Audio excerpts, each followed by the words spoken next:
Señor, gracias por tu palabra. Sabemos que es verdad y que en tu palabra tú tienes algo que decirnos, Señor. Y háblanos, por favor, Señor. Enséñanos tu voluntad, transfórmanos y lleva a cabo tu propósito. En el nombre de Jesús. Amén. Segundo libro de Reyes, capítulo 1. Eh, la semana pasada nos quedamos en el final de este rey perverso, este rey Acab, y inauguramos el reino de su hijo, que se llama Ocosías. Podemos poner la imagen para recordar un poquito cómo hemos llegado hasta acá. En la imagen anterior tenemos acá, eh, acuérdate, tenemos el reino de Israel se divide en dos después a la muerte del rey Salomón. Se parte en dos el reino del norte o reino de Israel y el reino del sur o reino de Judá. No sé a qué lado estoy, si estoy apuntando bien. El reino del norte, el reino de Israel, no son descendientes de David, son otras personas de otro linaje que además va a ir cambiando. Y ahí tenemos a Jeroboam, y luego vino su hijo, por eso tenemos una flecha Nadab.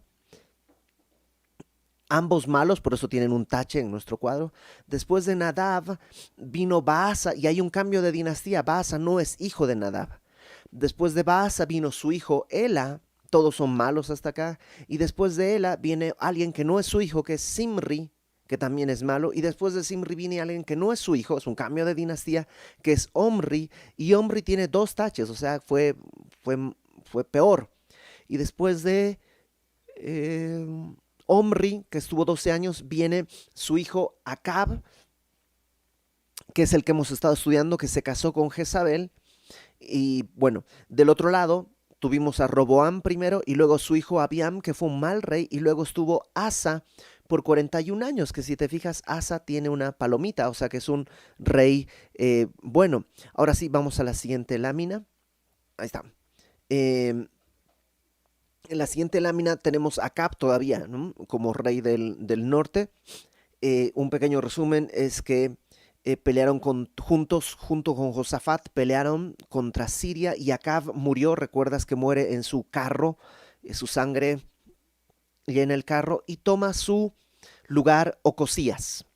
Y ahí es donde nos habíamos quedado y de donde vamos a comenzar el capítulo 1 del segundo libro de Reyes. Así que acompáñame a segundo de Reyes, capítulo 1. Dice: después de la muerte de Acab, se rebeló Moab contra Israel. Moab es otra nación, los moabitas son otra nación. Y hasta este momento habían estado sujetos, tanto el poderío económico, político, la estabilidad social que Salomón había conseguido, le dio a todo el reino una estructura. Pero esta estructura, después de tanto tiempo, tanta perversidad, tantos problemas, ahora esta estructura se tambalea y los moabitas se rebelan contra Israel. Y eso es solamente un dato que nos da de lo que está pasando en el ámbito, digamos, geopolítico.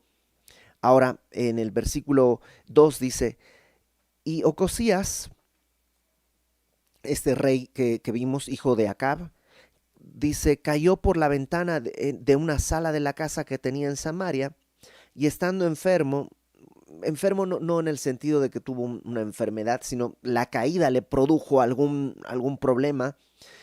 No sabemos, no se nos dice qué, a lo mejor pues cayó y al caerse tuvo una hemorragia interna que no se termina de sanar, no tenemos muy claro. Eh, y dice, eh, verso 2: estando enfermo, envió mensajeros y les dijo: id y consultad a Baal-Zebub, dios de Ecrón, si he de sanar de esta mi enfermedad. Entonces, este Ocosías es hijo de Acab. Yo entiendo, él tiene su propia responsabilidad, él tiene su propia culpa, pero un poco pues como que siendo como abogado del diablo, ¿no? Eh, su papá no le enseñó a buscar a Dios, ¿no? Su papá y su mamá eran adoradores de los Baales y lo que hace es enviar a consultar a Baal-Zebub, dios de Ecrón. Los papás de Ocosías le enseñaron a buscar en ídolos y lo que Ocosías hace es ir con ídolos. Ahora, es probable que Ocosías haya estado, o por lo menos se haya enterado de lo que Elías hizo con los profetas de Baal en el Monte Carmelo. ¿Recuerdas esta, llamémosle, competencia de 400 profetas de Baal y Elías, y cómo Elías mató a estos 400? Probablemente lo supo. Aún así, decide ir a consultar, dice en el verso 2, a Baal-Zebub, dios de Ecrón. ¿Quién es Baal-Zebub? Bueno, Baal ya sabemos que era un dios, y esta idea de Baal-Zebub puede ser que sea la evolución burlona, porque probablemente Baal-Zebul era con L, Baal-Zebul era el nombre que le daban los filisteos, que quiere decir príncipe o excelentísimo señor.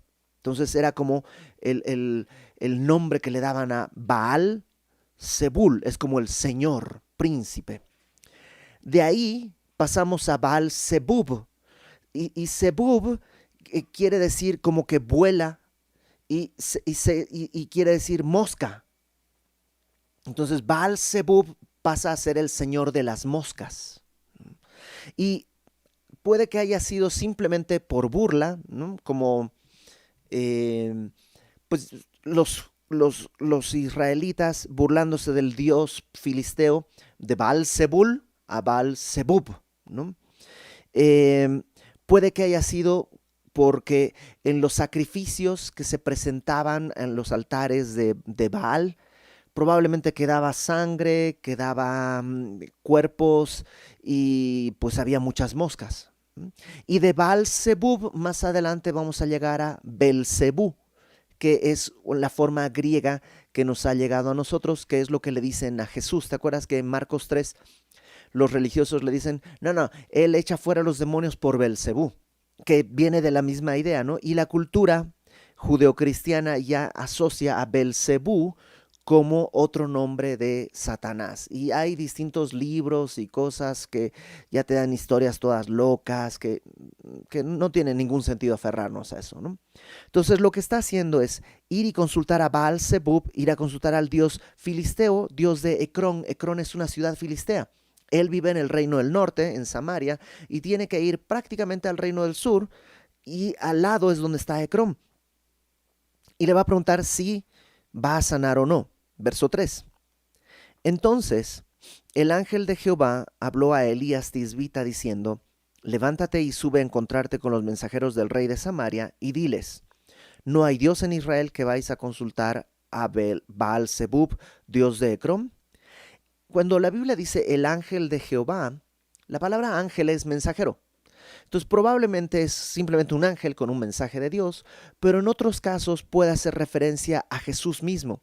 Jesús es el que se revela en el Antiguo Testamento a menudo como el ángel de Jehová. Entonces puede ser que sea Cristo mismo, puede ser que sea un ángel quien se le acerca a Elías y le dice, ve a encontrarte con los mensajeros y diles, ¿no hay Dios en Israel para que vayan a consultar a Baal-Zebub, dios de Ecrón?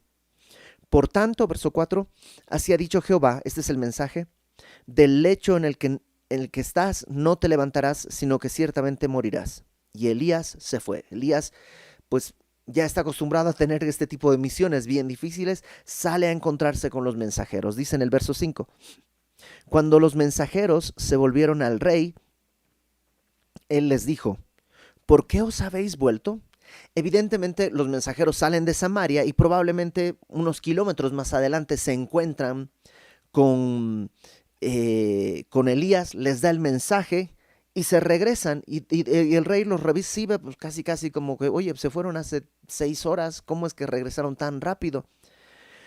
¿Por qué os habéis vuelto? Verso 6, ellos le respondieron, encontramos a un varón que nos dijo, id y volveos al rey que os envió, y decirle así: ¿cómo habrá sido Elías, ¿no? Que seguramente su postura, la autoridad divina era evidente en su rostro, en su manera de hablar, que estos hombres al encontrarse con él dicen: ok, ya, regresemos, ¿para qué vamos a ir más lejos? ¿No? Se regresan, encuentran en Elías una autoridad y le dicen, le entregan el mensaje en el verso 6: así ha dicho Jehová, no hay Dios en Israel que tú envías a consultar a Baal-Zebub, dios de Ecrón. Por tanto, del lecho en que estás no te levantarás, de cierto morirás. En el mensaje lleva implícito algo. Si tú me hubieras consultado a mí, podrían las cosas haber sido distintas. Pero el problema es que estás consultando a dioses ajenos. ¿Y cómo sabes que son ajenos? Pues son filisteos, están en Ecrón. Por supuesto que son dioses ajenos. Por eso le dice: ¿no hay Dios en Israel? ¿No tienes a quién consultar? ¿Que tienes que ir a Ecrón? Y a menudo nos pasa eso. ¿Que no tienes Biblia? Diría un amigo. ¿Qué? ¿No tienes Biblia en tu casa? ¿Por qué estás ahí como loco tomando decisiones, no sé, por tomar consejo de la tele, de quién sabe quién? ¿No tienes Biblia? ¿No hay Dios en Israel? Verso 7. Entonces Ocosías responde. Entonces él les dijo: ¿cómo era aquel varón que encontrasteis? Dios dijo tales palabras, y ellos le respondieron: un varón que tenía vestido de pelo y ceñía sus lomos con un cinturón de cuero. Entonces él les dijo: es Elías Tisbita, ¿no? Entonces sí lo conocía. Seguramente había oído de los 400 profetas. O sea, sí tendría que haber conocido la sequía, sí tendría que haber conocido las historias, porque lo reconoce a Elías. Elías tenía una vestidura pues rara, ¿no? Tenía su vestidura como de pelo de camello, y esa misma vestidura la va a tener Juan el Bautista, si tú recuerdas. No es una vestidura normal, Elías se vestía así. Pero lo que me llama la atención es que aprendió de su papá a consultar a dioses ajenos, a los Baales. Y lo segundo que aprendió es que, ¿te acuerdas qué decía su papá acerca de Elías? Ay, no, Elías no, siempre me profetiza mal. ¿No? Y es así como si estuviera Elías descompuesto y siempre me da mal la hora, siempre mide mal la temperatura, como si fuera culpa de Elías cuando el que está mal es él. Y entonces aprendió eso. Ocosías dice: sí, ya sé quién es Elías Tisbita, el problema es él. ¿Cuán importante es para nosotros poner ejemplo a nuestros hijos? Que sepan que somos dirigidos por Dios, que sepan que confiamos en Dios, aun cuando las cosas no están sucediendo de manera a nuestros ojos correcta. Y esto lo escuché al pastor Jon Courson y creo que es importante, ¿no? Y hago esta referencia del pastor Jon Courson porque no es algo que particularmente a mí me dé temor, porque creo que pues ustedes son muy nobles, ¿no? Pero Jon Courson dice: a menudo llegamos a casa y hablamos: ay, es que el pastor no sabes qué dijo, y que su esposa, y que sus hijos, y que la iglesia, y que los hermanos, y al final, ¿sabes qué están aprendiendo nuestros hijos? Que la iglesia no vale la pena. Y después, cuando ya tienen edad de decidir y dicen: no, pues yo la verdad no tengo ganas de ir a la iglesia, y nos preguntamos: ¿pero por qué? Si yo voy y me has visto servir, pero también te he visto escucharte queja y queja y queja y queja todo el tiempo. A lo mejor estamos enseñándoles a nuestros hijos no solo nuestro ejemplo en nuestras acciones, sino también en nuestras palabras. Ocosías lo aprendió así de sus padres. Ahora, verso 9. Luego, ya que Ocosías dice: es Elías, pues ¿cómo resolvemos este tema de Elías? Dice: envió a él un capitán de 50 con sus 50. Es como se llamaban en la época romana, se van a llamar centuriones, a los que comandaban 100, ¿no? Una centuria, serán centuriones los que tenían 100 soldados a su cargo. Aquí es un ¿qué será? Un cincuentón, ¿cómo se dirá? Al que gobierna 50 es un, ¿qué será? Un lustrón, no sé. Pero es un gobernador, un comandante de 50 soldados. Ahora, 50 soldados para un profeta. Esa es la medida de, número uno, de temor que le tiene y número dos, de ganas de arrestarlo. ¿Por qué? Pues probablemente, o sea, si le hubiera mandado a decir, oye, Elías, ¿a qué te refieres?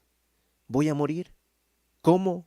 O sea, si hubiera, ¿qué más dice Dios? O sea, si Dios me está hablando, pues quiero saber qué más me tiene que decir. Ahora, esta es una gracia que Dios le está dando a Ocosías. Ni tú ni yo sabemos cuándo vamos a ser llamados al Señor.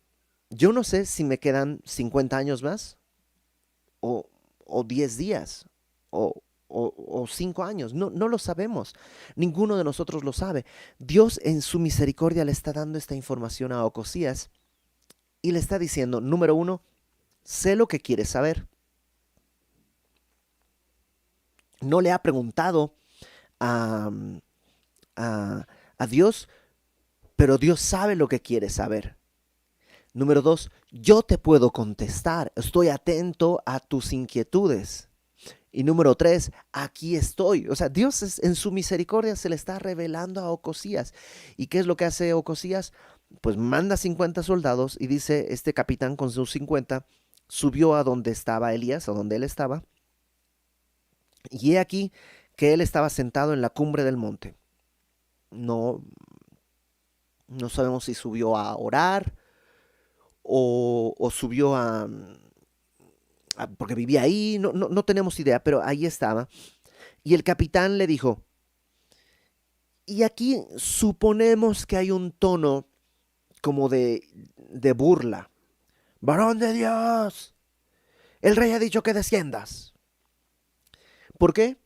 Porque la respuesta de Elías es, Elías respondió y dijo al capitán de 50, si soy varón de Dios, descienda fuego del cielo y consúmate con tus 50. Y descendió fuego del cielo que lo consumió a él y a sus 50. Y lo primero que tú piensas es, qué onda con Elías? O sea, ¿era de pocas pulgas o qué le pasa? Para empezar, eh, recordamos a Juan y a su hermano. ¿Se acuerdan de Juan y su hermano, estos dos discípulos de Jesús? Que al entrar a una ciudad de Samaria, quisieron entrar a una ciudad de Samaria, no los dejaron y le dicen a Jesús, oye, ¿quieres que mandemos que descienda fuego del cielo y los consuma? Está queriendo hacer esto. En primer lugar, Elías, Elías no tiene poder para hacer descender fuego. O sea, Elías no está diciendo, ok, para que veas que soy varón de Dios, fuego, fraf, desciende. No, Elías no está diciendo, yo tengo poder para hacer esto. Porque Elías, ¿te acuerdas lo que dice Santiago? Elías era un hombre como cualquiera de nosotros, sujeto a pasiones. Lo hemos visto deprimirse, lo hemos visto tener miedo, lo hemos visto huir. O sea, no es un hombre distinto. Entonces, ¿qué es lo que está haciendo Elías? Lo que está haciendo es, ok, ya que te estás burlando del hecho de que soy un varón de Dios, ¿no? Por eso creo que hay una burla. Ya que tú lo consideras como burla, que Dios decida. Si en verdad soy un varón de Dios, que descienda fuego y te achicharre. Y parece que Dios dijo, órale, y desciende fuego y los consume. Yo también creo que, ten en cuenta, el reino del norte ha estado con reyes malos, malos, adoradores de otros dioses una y otra vez. Y son dioses muertos. Es decir, son dioses no que se murieron, nunca tuvieron vida. Son pedazos de piedra, son ideas de hombres, no son dioses verdaderos. Por tanto, los dioses a los que están acostumbrados no hacen nada. O sea, Baal no pudo hacer descender fuego del cielo en el Monte Carmelo. Todos los dioses son dioses, pues, domesticados. Son dioses que hacen lo que tú les digas que hagan. No pueden hacer nada por sí mismos. Y un poco Dios está mostrándoles, yo soy distinto. A lo mejor se han olvidado, pero yo soy distinto. Dice la palabra, Dios es fuego consumidor. A veces nos acostumbramos a nuestros, llamémosle dioses, entre comillas, ¿no? A nuestros dioses, nos hemos acostumbrado a dioses que los controlamos, ¿no? Y nosotros nos hemos, a lo mejor a nosotros mismos nos hemos erigido como dioses. Y hemos olvidado que Dios es fuego consumidor. Que sí, Dios no puede ser domado. Y, y necesitamos que Dios nos lo revele. Lo que está haciendo Dios con Ocosías es una gracia extra. No solo sé lo que piensas, lo que quieres, puedo darte la información, aquí estoy, si no le está mostrando, soy poderoso y Elías es un profeta al que te puedo enviar para que hables conmigo. Ahora, seguramente la noticia de alguna persona que estaba alrededor le lleva la noticia hasta Ocosías. ¿Y qué hubiera hecho Ocosías? Pues a lo mejor hubiera tenido que ir a decirle, Elías, hablemos, por favor. Pero ¿qué hace? Verso 11. Volvió el rey a enviar a otro capitán de 50 con sus 50 y les habló, y le habló y dijo, varón de Dios, el rey ha dicho así, desciende pronto. No aprendió nada, o sea, no sé tú, pero yo si fuera este segundo hombre, llego y veo que habrá quedado cenizas, una mancha, algo hay, ¿no? Algo queda, aunque sea pasto quemado. Y aparte ya supo la noticia. Yo hubiera llegado con un poquito más de cuidado, pero él llega más bien más altanero. Desciende pronto, órale, bajas, varón de Dios, órale, así, te me mueves y bajas. Y le respondió Elías y dijo, si yo soy varón de Dios, descienda fuego del cielo y consúmate con tus 50. Y descendió fuego del cielo y lo consumió a él y a sus 50. Este capítulo tiene mucho esta manera, porque si te fijas, Elías le dio a Ocosías el mismo mensaje. ¿No? O sea, en el versículo 3, al final vemos que el mensaje del ángel a Elías es, no hay Dios en Israel, que tienes que ir a consultar a Ecrón, ahora por tanto, ta. Luego se repite ese mensaje en el versículo 6. No hay Dios en Israel, que tú envías a consultar a Baal-zebub, dios de Ecrón, por tanto, ta. Y se repite, y se va a repetir otra vez más. Y aquí viene el capitán con sus 50, le dice algo, si yo soy varón de Dios, que caiga fuego del cielo, y brum, y otra vez. Segunda vez, viene el capitán, y otra vez. Y Dios lo que está haciendo es enfatizar ciertas cosas que nos van a ser útiles en un momentito. Versículo 13. Volvió a enviar al tercer capitán de 50 con sus 50. Okay. Al tercero tiene que ser distinto. Subiendo aquel tercer capitán de 50, se puso de rodillas delante de Elías y le rogó diciendo, varón de Dios, aquí ya se nota que el tono ya es distinto, porque le rogó, varón de Dios, te ruego que sea de valor delante de tus ojos mi vida y la de estos tus 50 siervos. Ya viene con humildad, ya viene distinto. Y este hombre probablemente a la primera también hubiera actuado mal, probablemente a la segunda había actuado mal, pero en la tercera ya actuó bien. Y a veces tú y yo somos de tercera o de cuarta o de quinta vez, pero el mensaje de Dios no cambia. Y Dios no se cansa. Verso 14. He aquí, ha descendido fuego del cielo y ha consumido a los dos primeros capitanes de 50 con sus 50. O sea, reconoce lo que está sucediendo. Reconoce lo que está pasando. Por tanto, dice, sea estimada ahora mi vida delante de tus ojos. Y ya. Una de las cosas que vemos es que en realidad Dios quería hablarle a Ocosías. Porque ahora dice el verso 15, entonces el ángel de Jehová dijo a Elías, desciende con él, no tengas miedo de él. Y se levantó y descendió con él al rey. O sea, Ocosías, en vez de aprovechar la oportunidad de escuchar a Dios, quiso la oportunidad para callar al que puede hablarle. Y a veces hacemos eso. Cuando algún hermano, alguien nos exhorta y nos dice, oye, esto no es lo correcto, esto no está bien. A veces lo callamos, tal vez no callándolo así, pero sí dejamos de prestar atención. Déjenme compartirles algo a los hombres, ¿ok? Si eres hombre y estás casado, déjame decirlo así. Tu esposa tiene que tener el poder y la confianza de decirte, siéntate, cállate, basta. Si tu esposa no tiene la libertad de hacerlo cuando estás por meter la pata, es que constantemente has desechado su consejo, su ayuda, y créeme, estás perdiendo mucho. Es decir, los hombres somos la cabeza del hogar, sí, pero Dios nos dio en su misericordia a nuestra esposa. Y lo primero que un hombre desecha en su carne es el consejo de la mujer.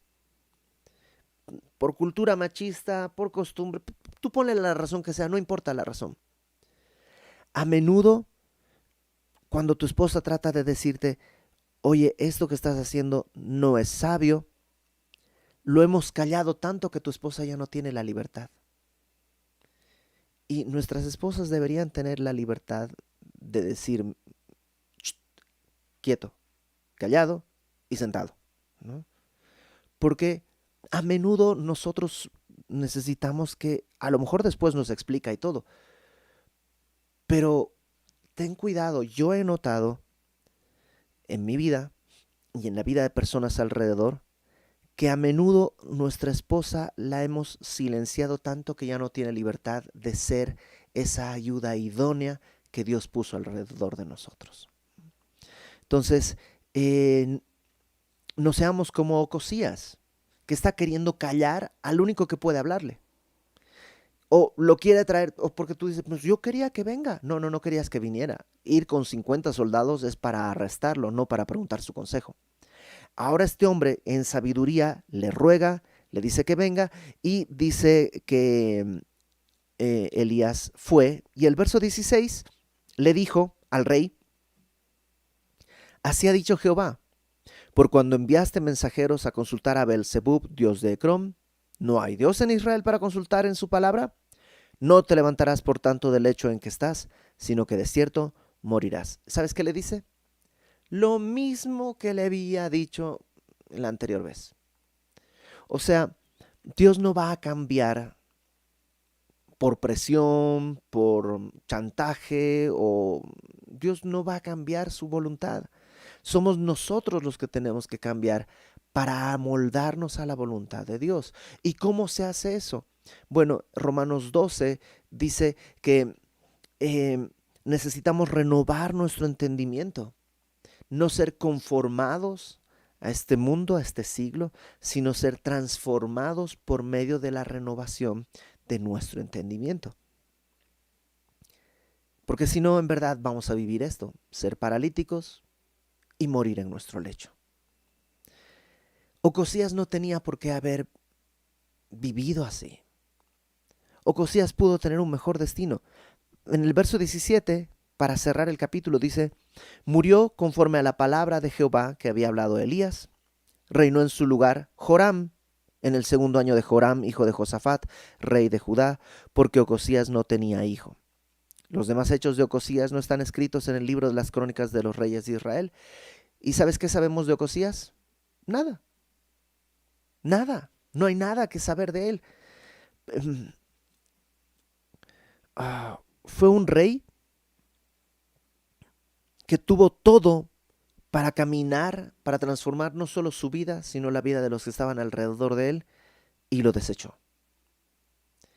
Es más, Dios le está dando como un ultimátum, vas a morir. Y eso debía haber, o sea, si a mí me dijeran, Iber, te vas a morir en una semana, créeme que sería la semana que menos redes sociales usaría y más tiempo leería mi Biblia, oraría, estaría con mi familia. Eh, o sea, si Dios te dice, hay un punto en esto, todos lo sabemos, pero cuando Dios en su misericordia te está diciendo, aquí está el punto, esta es la cosa que vas a vivir así, es una gracia que Ocosías está desperdiciando. Trató de cambiar el mensaje de Dios y en realidad el mensaje de Dios nunca cambió, solamente perdió la oportunidad de vivir mejor. Ahora, déjame aclarar un pequeño detallito ahí en el verso 17. Dice, y murió Ocosías conforme a la palabra de Jehová que había hablado Elías. Reinó en su lugar Joram. Y aquí es donde, no hoy y no la próxima semana, pero nos vamos a hacer un poco de bolas, porque Joram, dice, reinó en su lugar Joram en el segundo año de Joram, hijo de Josafat. ¿Cómo Joram puede estar en el segundo año de Joram? Si ponemos nuestro cuadrito, te darás cuenta que hay un Joram que ya estaba reinando, hijo de Josafat, en el reino del sur, y entonces va a comenzar a reinar Joram en el reino del norte, pero Joram no es hijo de Ocosías, Ocosías no tuvo hijo. Joram es hijo de Acab, por eso hay esta flecha así chueca, porque digamos que está reinando su hermano, ¿no? El hijo de Acab, el siguiente en el trono fue pues otro hijo de Acab. Entonces Joram, y ahorita no lo sabemos, pero va a ser un mal rey porque tiene un tache, va a estar 12 años reinando ahí en Israel. Y regresemos, por favor. Eh, ¿Qué tenemos en este texto? ¿Sabes qué es lo que más me pega? Que no es el destino que Dios quiere para nosotros. O sea, sí, todos vamos a morir, perdóname que te lo diga. Todos vamos a morir, a menos que el Señor venga antes de tiempo y seamos llevados, en cuyo caso los que hemos creído no moriremos. Pero si no viene el Señor, todos vamos a morir. No tenemos que morir desperdiciando nuestra vida como Ocosías. Hay cosas por qué vivir y trabajar y hacer. A lo mejor tú dices, pero me hubieras dicho eso Iber hace 50 años, cuando tenía fuerzas y ganas y energía y ahora ya no puedo. Bueno, Ocosías estaba en el lecho, no se podía ni levantar y Dios le da tiempo para que viva para Él. A veces no es que tenemos que hacer cosas para Él, solamente vivir para la gloria de Dios. Y las cosas que hacer Dios las irá diciendo. Este mundo es muy seductor, es muy bonito, todo lo que tú quieras, sí, pero este mundo se va a quemar. Hay una buena razón para poder vivir para Cristo. Hay una buena razón para vivir para Él. Y te digo una cosa, ese mensaje no ha cambiado. Y tú puedes apagarle la cámara y tratar de silenciarme y el mensaje no va a cambiar. Es el mismo mensaje desde el principio. Dios anhela comunión con nosotros y el precio que pagó en la cruz es para restaurar la comunión de nosotros con Él. No hay otro mensaje, no hay otro objetivo. De eso se trata la vida. Ahora no te estoy diciendo que, como se hizo en la época medieval, bueno, voy a vivir para Dios, voy a renunciar a todo y me voy a ir al monte. No, no, no. Puedes vivir para Dios donde estés. Trabajas en un banco, trabajas en una escuela, trabajas en una tienda. Puedes vivir para Dios ahí. ¿Tienes que firmar unos documentos? Fírmalos, es tu trabajo, pero hazlo como para el Señor. Tienes que corregir algunas cosas, exámenes, tareas, corrígelas, hazlo como para el Señor. Tienes que limpiar la casa y preparar la comida, prepara la comida como para el Señor. Porque si lo haces todo esto solo para satisfacer el deseo de alguien, nunca va a ser fuerza suficiente. Pero en cambio, si esto es como un acto de adoración, una manera en la que Dios está dándonos la oportunidad de vivir para Él, las cosas van a ser distintas. Vamos a orar. Señor, gracias porque pues en tu gran misericordia nos has revelado nuestro destino. No sabemos cuándo vamos a morir, pero sabemos que un día seremos llamados o un día tú vendrás por nosotros. Y queremos en este tiempo que nos toca vivir, queremos vivir para agradarte. Y algunos no sabemos cómo. Ayúdanos, Señor, a ir a tu palabra, que es perfecta, eterna y no cambia, para encontrar ahí el consejo necesario y la dirección necesaria. y danos fe para hacer lo que tú nos pidas y para que podamos cumplir el propósito por el cual no solo fuimos creados, sino rescatados con tu sangre. En el nombre de Jesús. Amén.